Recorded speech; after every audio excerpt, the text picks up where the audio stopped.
Oh, hey, buddy. I was feeling a little nostalgic, so I thought I'd put on my first movie. Want to watch? Sure, Wait, why does it look like that? Like what? Like that. The picture's all fuzzy, it's like 360p. Plus the aspect ratio is all wrong and... Wait, why are you even watching this on a 4x3 screen anyway? A what by sunscreen? What are you watching this on? VHS tape. Oh, well that explains... Wait, the first Sonic movie doesn't have a VHS tape. Sure it does. Sonic, no movie has had an official domestic release on VHS since 2007. Yeah, I know, but... Or worldwide since 2011. Tails! I made it myself. It's a custom copy. See? Why? Why what? Why did you put the Sonic movie on VHS? Cause I wanted to. You do know the VHS died for a reason, right? Technology has advanced to the point where there are infinitely better ways to watch things. The movie can be streamed on at least 3 different services, some of them free, in pristine 4K Ultra HD. It's available to buy or rent digitally on multiple platforms as well. Well, And if it's physical media you want, that's what Blu-rays are for. Even the weakest Blu-ray would give you 1080p, which is still going to be over 4 times clearer than this. Heck, even DVDs, disgustingly outdated as they are, will at least offer you a clear sound in anamorphic widescreen instead of this loud and fuzzy blaring with outdated pan and scan that even cable TV moved on from 20 years ago. The hardware is dead, obsolete, past its prime. There's literally no reason whatsoever that anyone would want to make a new one, Snow.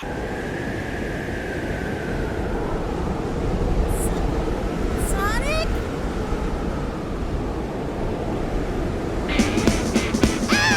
dead, obsolete, past its prime. I know what's cool. I'm Sonic the Hedge. Ah! How did you... I can fly. Aw, jeez.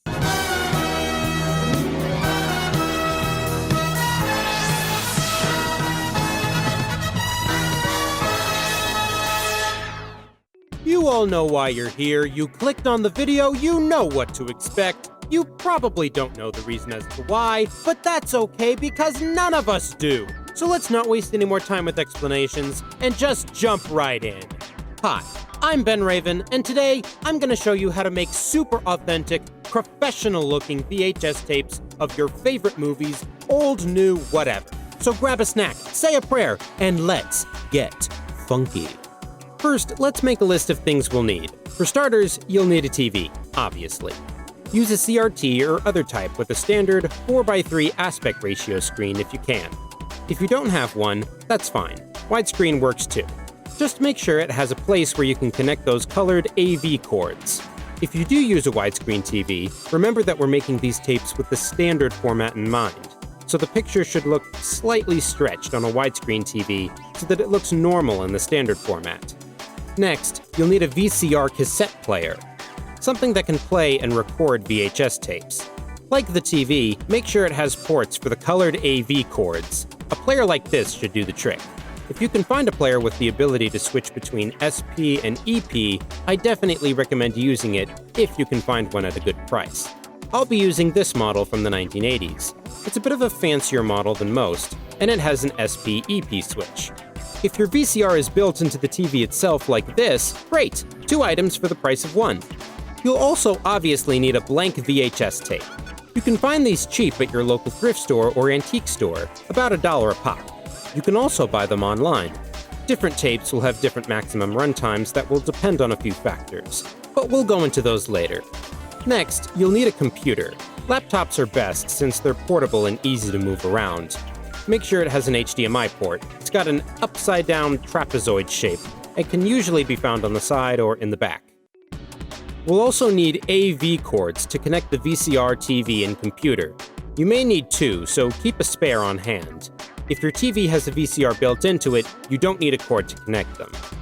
Next, you'll need an HDMI cord to connect to the computer. Try to get one that's at least 6 feet in length to accommodate for distance. You may need a longer one depending on how close you can get your computer to the TV. Now here's an important item that you may not have, but don't worry, they're easy to find if you know where to look. This is an HDMI to AV adapter. The purpose of this is to connect the display of your computer screen to the TV. Some of these come with built-in AV plugs, but some will instead come with AV ports, like this. If your device has ports, you'll need a second AV cord to connect the device to the TV. These cords come at about $10 a pop and can be found online, or possibly at your local office store. It is very important to not get this mixed up with an AV to HDMI adapter, which tends to be more common. Those are made with the purpose of outputting a device with AV ports to an HDMI device, like an old game console on a modern TV. We want the HDMI device to be output to an AV device, which is why it's important to make sure you have the correct adapter. These devices may also need an external power source to function, so make sure you have one available.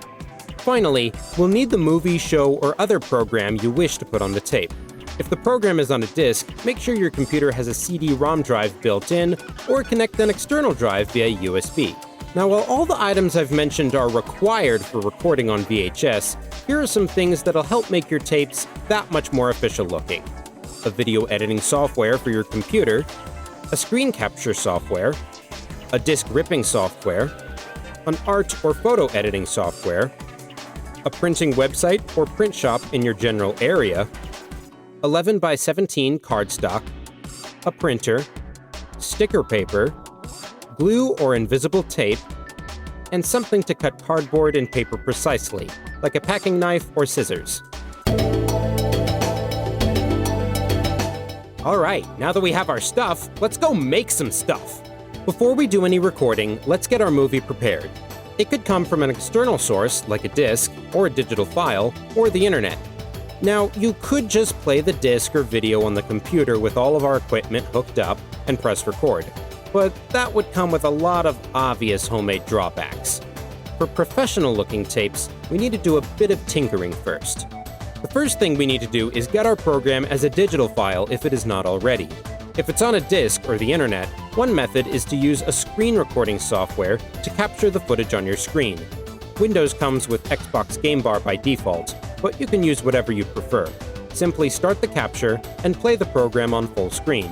Try to avoid capturing unwanted evidence over the footage, like notifications or mouse cursors. If your program is on a disc, you can also rip the disc directly using a disc ripping software. This is generally considered the preferred method, but there's always screen recording if you run into any issues. In addition to the movie, I'll also be recording all the trailers on the DVD, the rating, the message for modifying the aspect ratio, as well as this feature presentation bumper you'd see on Paramount tapes. Once you have all footage you want on the tape as digital files, it's time to open your video editing software. I'll be using Adobe Premiere Elements. CapCut, Clipchamp, and DaVinci Resolve are some other free options that can work, and most paid software will be able to offer what you need as well.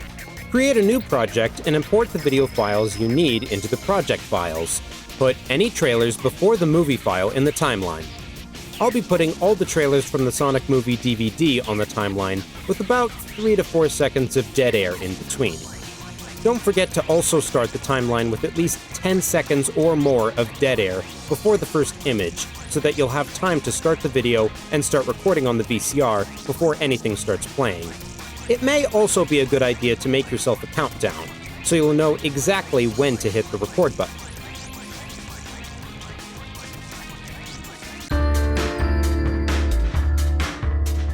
Once you have your timeline completed, it's time to fix your video's aspect ratio, or size of the frame. Most movies are made in a widescreen format, 16:9 or wider. VHS tapes are made with the 4:3 or standard format in mind. So if your video is widescreen, there are two ways to go about this. One is the letterbox method. In this method, the entire frame is visible on screen, with black bars at the top and bottom of the screen. Now, I will be doing this for some of the trailers and the credits, and we'll go more into that in a minute. But for the movie itself, most official VHS tapes would use the second method. This is called the pan and scan method. Here, the screen is zoomed into frame so that the black bars at the top and bottom disappear. The trade-off for this is that the left and right sides have now been cut off, so we are no longer seeing the entire frame. This is where the pan in Pan and Scan comes into play. Whenever the focus of the shot is further to the left or right of the widescreen frame, the screen pans over so that the intended focus of the shot is more centered. Occasionally, the focus may move around the whole of the frame without the camera itself moving. So VHS copies using Pan and Scan may move the screen in real time to keep the focus centered. That's the scan part. So for the Sonic movie, we're going to start by putting the film itself in 4:3 ratio. This can be done a number of different ways depending on the video editing software you're using. In Adobe Premiere, the way I do it is select the movie clip in the timeline, go to Effects on the taskbar, search for Crop,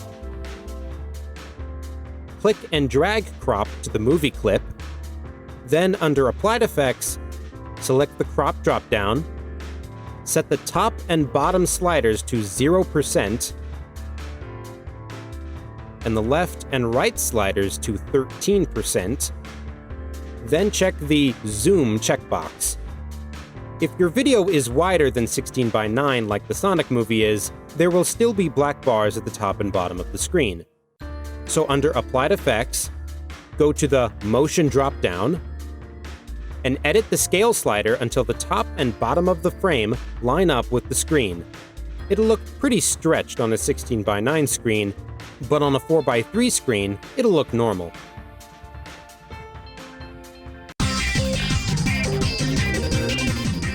Now, as previously mentioned, this will mean some shots will have the intended focus uncentered or out of frame. I recommend watching through the film carefully to find any shots that could use a pan to the right or left. Take this shot from the Sonic movie. Commander Walters is the one speaking, but he's completely missing from the 4:3 screen. Here's how we fix that. I'm just going to find the exact moment where the shot begins on the timeline, cut the clip here, find the last moment before the next shot, cut again, and select the new clip fragment. Then, under Applied Effects, go to the Motion dropdown, and I'm going to click on the horizontal position of the frame and scroll all the way to the right. Play the moment back a few times to make sure it looks good. If some of the shot is still in the original position, try making the clip longer. If a piece of another shot gets panned, try making the clip shorter. It's not a perfectly centered shot, but at least we can see the character's face when he's speaking. Now, if you have perfectionist tendencies like many of us analog nerds, you may be tempted to perfectly center the frame for every single shot in your movie. As tempting as it may be, I highly encourage you to avoid this, as obsessing over the characters being perfectly centered in the middle of the screen at all times is going to lead to a very tedious process. The focus is already going to be within the 4:3 margins 90% of the time, so I would only worry about moving the frame over when it's absolutely necessary. For this movie, most of the shots I had to pan, outside of some random ones like the Walters shot, are when Sonic and Tom are exchanging back and forth dialogue.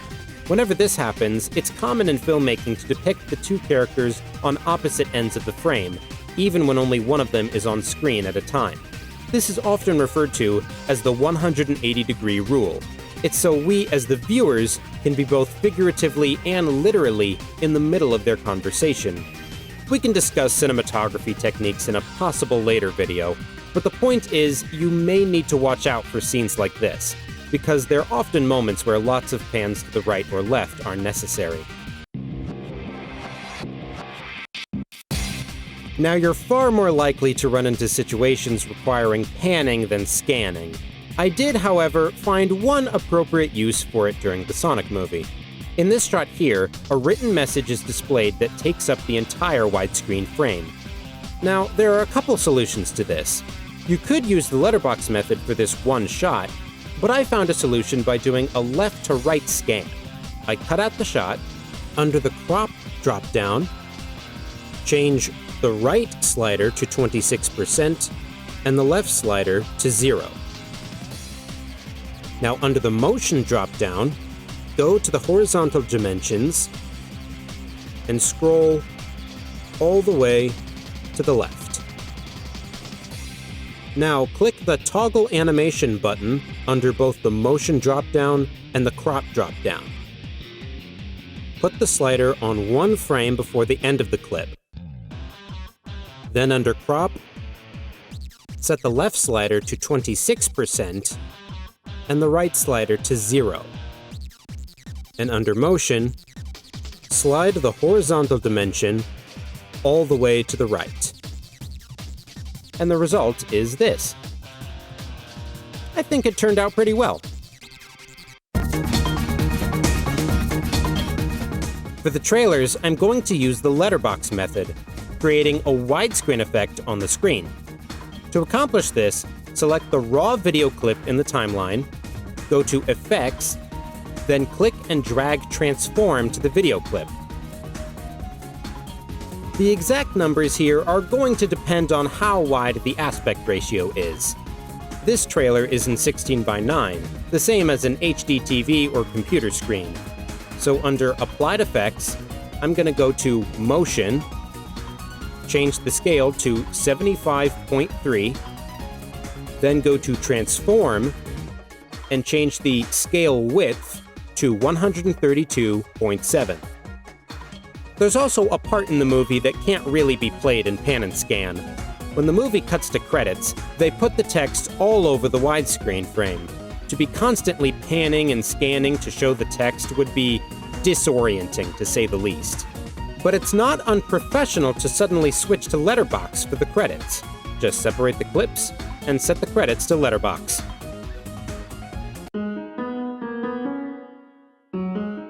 All right, our timeline is ready to go. Export the video to a resolution no lower than 480p.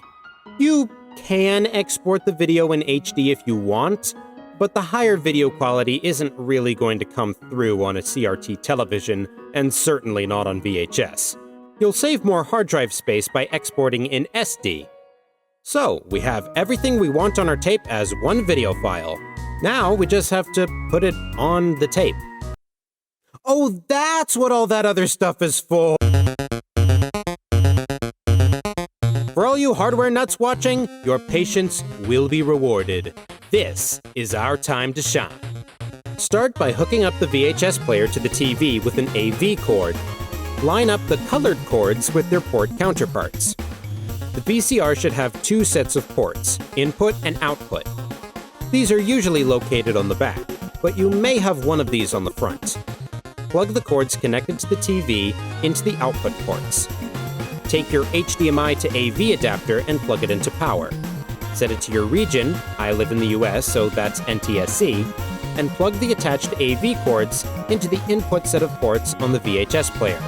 Now, insert one end of the HDMI cord into the computer and the other end into the adapter. Turn on your TV and your VCR. Your computer screen should now be displayed on your TV, slightly squished if you're using a 4:3 screen. Open the video file on your computer in full screen. We got our movie, we got our setup, now all we need is the tape. Insert the VHS into the player. If your player has an SP-EP switch like mine, it's up to you which one you'd like to use. SP records in higher quality and may be closer to an authentic VHS, but it also takes up more space on the tape. EP will record in lower quality, but leaves a lot more tape to be recorded. For example, a T120 VHS like this one will only hold 2 hours of recording in SP, but it holds up to 6 hours in EP. Since my Sonic movie file is less than 2 hours, I'll set it to SP for the greater quality.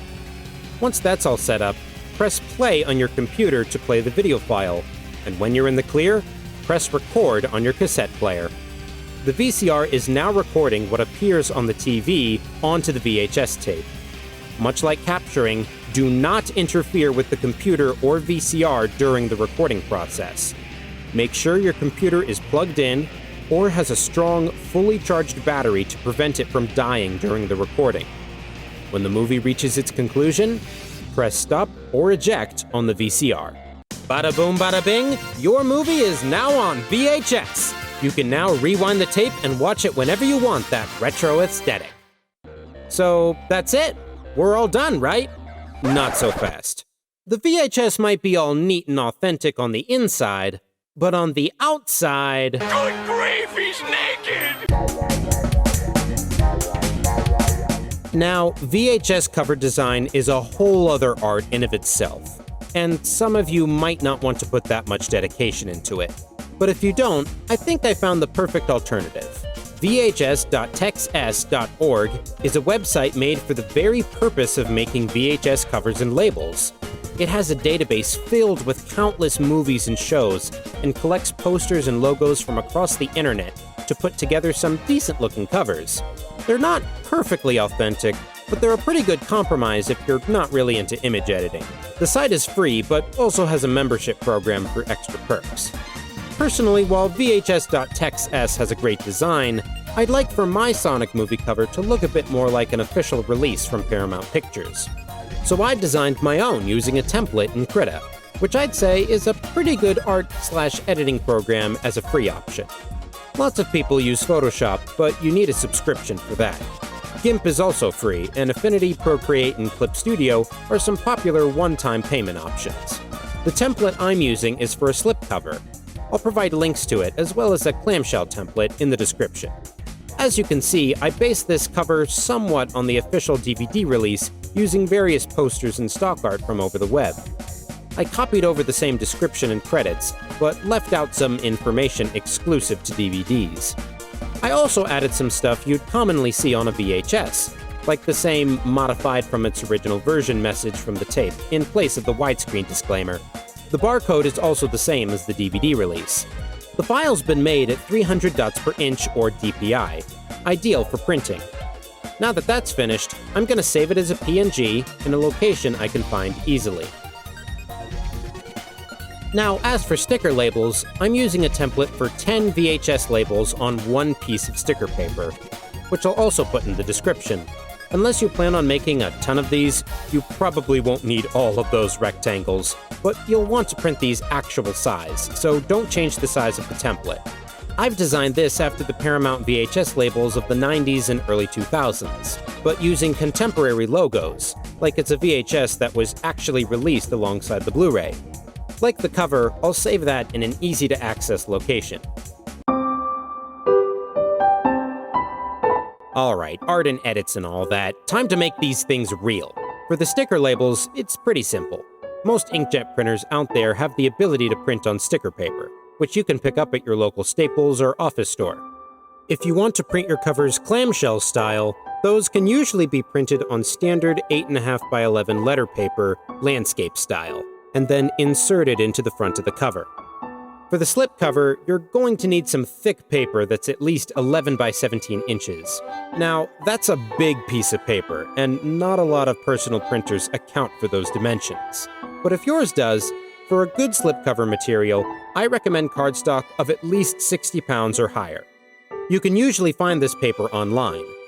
Printers that can print on these do so through manual feed, so if you plan on printing these yourselves, I urge you to make sure your printer officially supports this paper type. A printer that tries to print on paper that it isn't built for can result in jams, which no one wants. If your printer can support it, make sure all the settings are prepared for the paper size. The exact scale to print the cover out is going to depend on a few factors. I was under the impression that my template allowed it to be printed to scale for tabloid paper, but the regular magnification came out just a little too small. And it wasn't until I changed the scale to around 164 to 166% that it was just about right. Whatever is the case for you, the front and back should be about 4.1 inches wide and 7.5 inches tall each, as well as 1 inch wide for the side. I wish I could be more help, but this really was a case of trial and error for me, and I have no idea if this is the case for every machine. If you don't have access to a printer that can print on 11 by 17 paper and aren't willing to spend the money on one, which is probably most of you, you can try to find a print shop, website, or office store that does printing for these materials. Chances are you've got a place locally that can print posters or cards as a business, and they may be willing to print a cover or two for you for a small fee. A word of warning though, some businesses, particularly the big ones like Staples or Office Depot, might not be willing to print anything that has copyrighted material. And before you say, oh, I'm not going to be selling or making money off my Sonic movie cover, it's just personal use. Yes, you're not making money off of it, but since you're paying the business to print it, that technically means that they are. And that could potentially land them in some trouble unless you come to them with a written statement from the copyright owner giving you permission to print the cover. I don't know about you, but I think it's safe to say that most of us don't have direct connections to a multi-billion-dollar corporation like Paramount Pictures that would be willing to write a letter saying we're allowed to print a VHS cover of Sonic the Hedgehog 2020. There's probably some website or place near you that will be willing to do it, but be prepared to do some digging, as they're probably not going to be singing it to the high heavens, if you know what I mean. Alright, our fancy covers and labels are printed, so now it's dress-up time! You'll need something to cut with, preferably something that is very precise, like scissors or a packing knife. Carefully cut along the margin lines to remove your cover from its outer area. Fold along the edges of the sides and top carefully.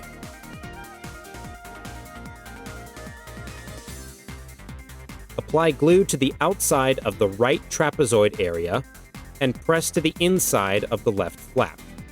Allow the glue to dry under pressure. If you don't have or want to use glue, you could also tape or staple the flaps together. Slip the top flap in, and that's it.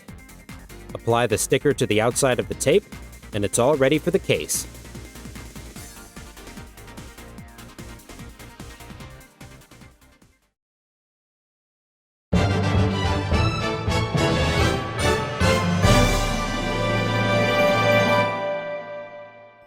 And there we have it!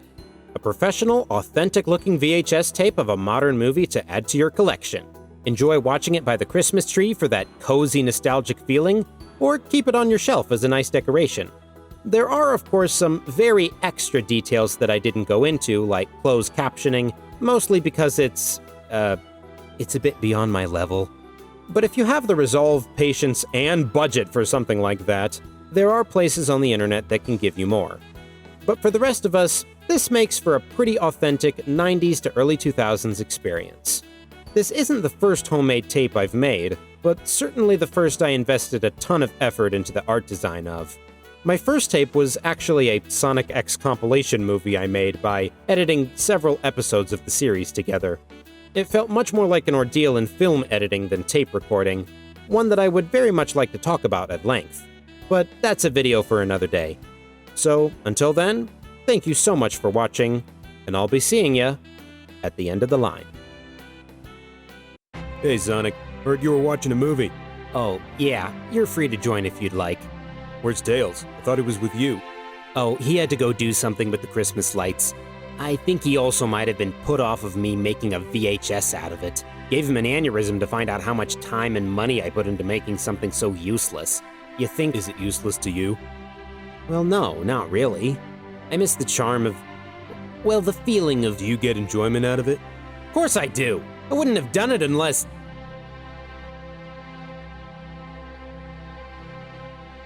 You're right, Knuckles. I like doing this, and I don't care if anyone thinks I'm a loser because of it. Oh no, you're still a loser. But not for this reason. People don't always need to know the reasons they like things, so don't bother trying to justify them as long as you're having fun. Thanks, Knuckles. Hey, why don't you sit down and watch the movie that's no longer playing on the screen for some reason? Hey, what happened? Hey, what happened? The lights went out and I almost broke my neck out there. I thought you could fly. Someone's been using too much power in the house. Knuckles! I told you to set the oven to 400 degrees! Well, okay. But you said the cookies were going to bake at 400 degrees for 30 minutes. So I thought if I set the oven to 800 degrees, they'd be ready in 15 minutes. I mean, that's just math, right? Fire! Oh no. Well, there goes the movie. Way to go, Knucklehead. Aw, don't worry, guys. I've got the perfect solution. So off the little scared hedgehog went with his newfound friend, Mr. Cupcake, on their glorious crusade to San Fernando to retrieve his lost engagement ring. His name is Donut Lord, and it was a bag of portal rings. Obviously, there's going to be some changes to the source material when adapting to new mediums. Eesh, purists. But they're not benefiting the story or themes. You're just changing things for the sake of it. Well, I'm sorry, Madam Storyteller. Oh, wait, who's the storyteller again? Oh, yeah, Knuckles. So shut up and listen to him. Now, where was I? Oh, yeah. We all have our own hobbies, so enjoy yours this season. Happy holidays, everybody. They traveled many miles over their long and perilous journey. They traveled by steed, for the hedgehog was too small and frightened to travel by foot. Mr. Cupcake saw how frightened the hedgehog was, and told him, "My boy, before we press forward on this long and perilous journey, you must learn to conquer your fears." They stopped and came across a trial, the pit of bikers and tattoos. Mr. Cupcake said, "Sonic, in this arena, you will face your fears so that you may become as strong and confident as me. Here, you will become a true warrior." Sonic replied to him, "But how could I ever? I am far too small and scared and stinky to ever become a warrior like you." Mr. Cupcake laid a hand on his shoulder and said, "No." And so Sonic entered the arena and faced the Minotaur wielding his stick of pogo.